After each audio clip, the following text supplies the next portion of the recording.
형 바빠? 잠깐 이야기 좀 할 수 있을까? 어떻게 됐어? 서준이는 좀 어때? 다행히 한 곱이 넘겼어.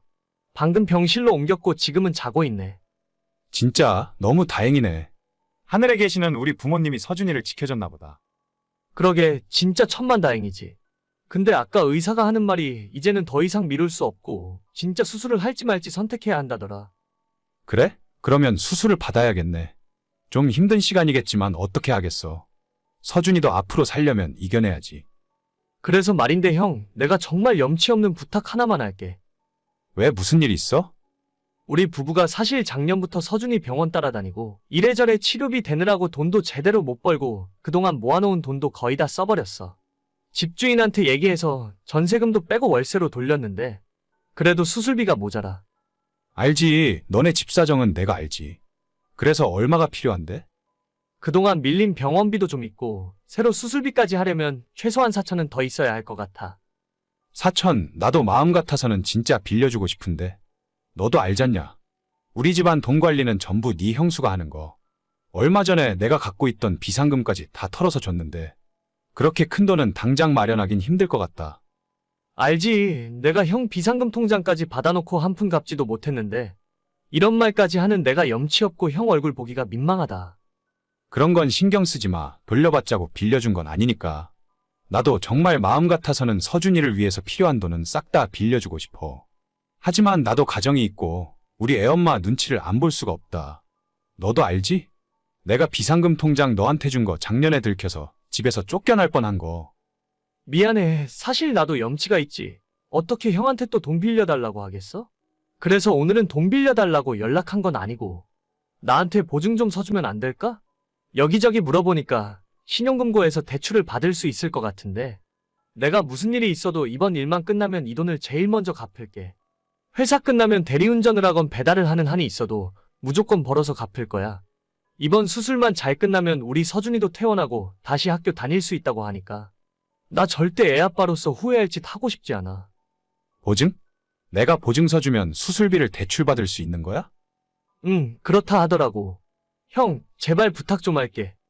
그래, 알겠어. 그런데 네 형수한테는 제발 이야기하지 마라. 또 무슨 말을 들을지 몰라, 알겠지? 형, 진짜 너무너무 고마워. 고맙기는. 나한테도 서준이는 소중한 조카인데 마음 같아서는 직접 도와주고 싶은데 이렇게밖에 못해줘서 미안하다. 너도 밥 잘 챙겨 먹어. 너까지 아프면 큰일 난다. 고마워 정말. 내가 이 은혜 평생 안 잊을게. 정말 지금 와서는 기억하기도 싫은 일이지만 몇 년 전 하나뿐인 우리 아들이 너무 아파서 큰 수술을 받아야만 했던 적이 있었어요. 1년 넘는 투병 기간을 거치면서 약값과 병원비로 우리 부부가 모아놓은 돈을 전부 다 써버렸고 수술을 결정한 상황에서는 이미 가지고 있던 돈이 없었죠. 당시에 맞벌이를 하고 있었지만 번갈아가며 아이 병원을 따라다니느라 제대로 일을 하지 못했었고 결국 아내가 직장을 그만두고 아이 병수발과 뒷바라지를 전담하게 되었습니다. 멀쩡했던 가정이 무너지는 건 한순간이더라고요. 그래도 가능성이 있는 아이를 포기할 수 없어서 모든 걸 다 해주려고 했었고 정말 지푸라기라도 잡는 심정으로 친형에게 보증을 부탁했습니다. 다행히도 흔쾌히 보증 서주겠다고 해서 드디어 수술을 받을 수 있다 생각했고 다음날 저축은행에서 대출 가능하다는 확인을 받고 너무나도 기쁜 나머지 일생일대의 큰 실수를 해버리고 말았어요. 형, 은행에서 대출 해줄 수 있대. 진짜 너무 고마워. 형이 보증서 준 덕분에 늦기 전에 수술 받을 수 있을 것 같아. 네? 그게 무슨 소리예요? 보증이라니? 아, 형수님? 그게 아니라 제가 착각했나 봐요. 다른 사람한테 카톡을 보내야 하는데. 거짓말하지 말고 솔직하게 이야기해요. 나중에 들통나서 진짜 집안 뒤집어지는 꼴 보고 싶지 않으면. 그게 말이죠. 이번에 우리 서준이 수술해주겠다는 곳이 있어서 정말 어렵게 간신히 예약을 잡을 수 있었거든요. 그거 잘 됐네요. 그런데 내가 궁금한 건 보증은 대체 무슨 이야기냐는 거예요. 사실 지금 입원해 있는 병원에 밀린 병원비가 좀 있어서 그걸 정산하지 않으면 퇴원도 안 되는 상황이고 수술비도 꽤 비싸더라고요. 형수도 아시다시피 저희가 지금 가진 돈이 없는 상황이라서 급하게 돈 구하려면 그 방법밖에 없었어요. 그래서 제 남편한테 보증서 달라고 부탁하신 거예요? 진짜 서준 아빠도 그러는 거 아니에요. 우리라고 여유가 있는 것도 아닌데 저번에 가져간 500만 원도 한 푼 안 갚으시고서 어떻게 또 보증을 서달라고 하실 수가 있으세요? 지금 있는 대출만 해도 장난이 아니잖아요? 죄송합니다. 근데 진짜 이번에 수술만 성공적으로 끝나면 제가 밤에 오토바이 타고 배달을 해서라도 대출은 다 갚을게요. 절대 형이랑 형수한테 피해가는 일 없게 하겠습니다. 안 돼요. 내가 서준이 생각하면 딱해서 도와주고 싶긴 한데 우리도 집 대출 갚을 거 남아있고 자동차 할부도 갚아야 하고 내 코가 석자라니까요? 진짜 우리 식구 이혼하고 뿔뿔이 흩어지는 걸 보고 싶으면 맘대로 해봐요. 알겠습니다. 보증 이야기는 없던 걸로 하겠습니다. 형수의 단호한 말에 어쩔 수 없이 포기할 수밖에 없었죠. 정말 다행히도 장인 장모님이 사시던 집을 담보로 대출을 받아서 돈을 마련해 주셨고 우리 아들 수술도 성공적으로 받을 수 있었어요.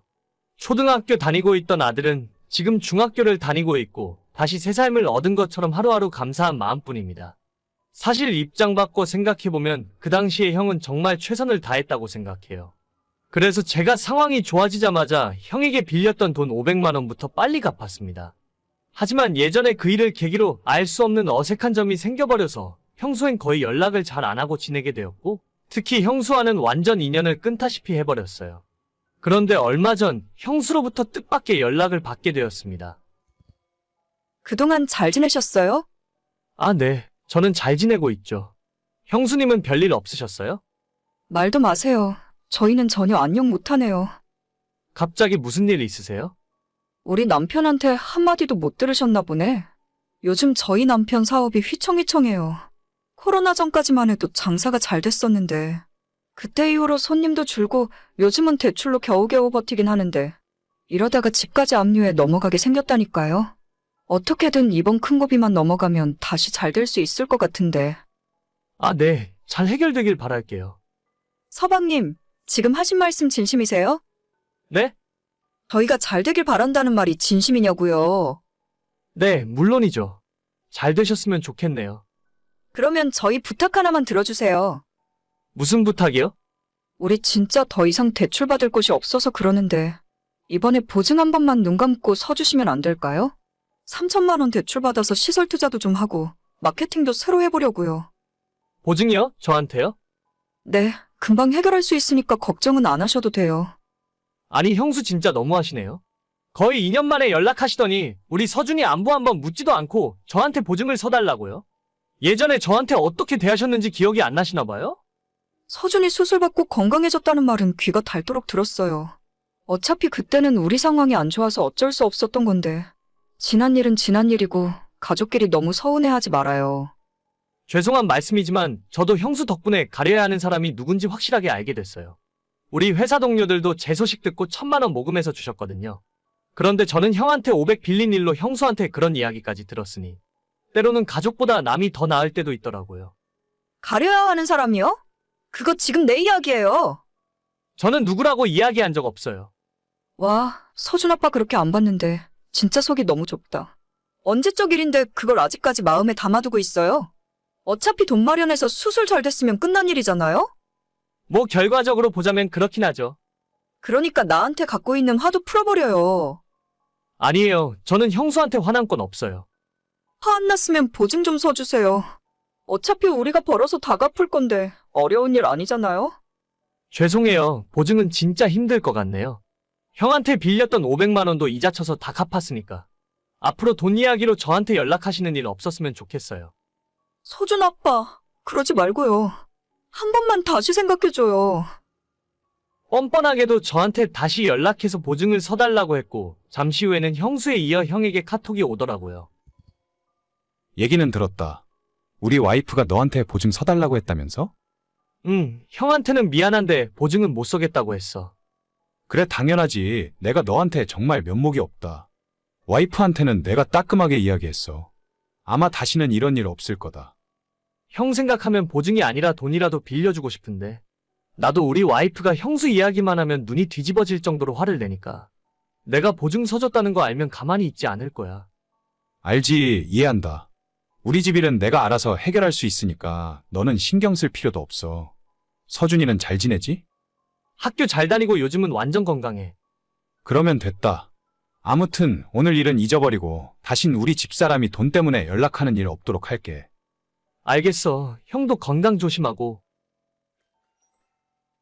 그렇게 형과 어색한 대화를 마치고 나니 그냥 보증을 서줄 걸 그랬나 하는 생각도 조금 들더라고요.